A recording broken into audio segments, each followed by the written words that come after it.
talk about how can you create discount on your Shopify app. We're going to figure out this solution or know how you can do that on your app. So all you have to do, so just go down, click on this sign down here.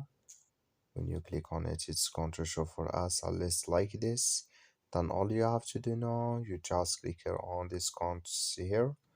So you click on it, then come to this list here, click here on create discount.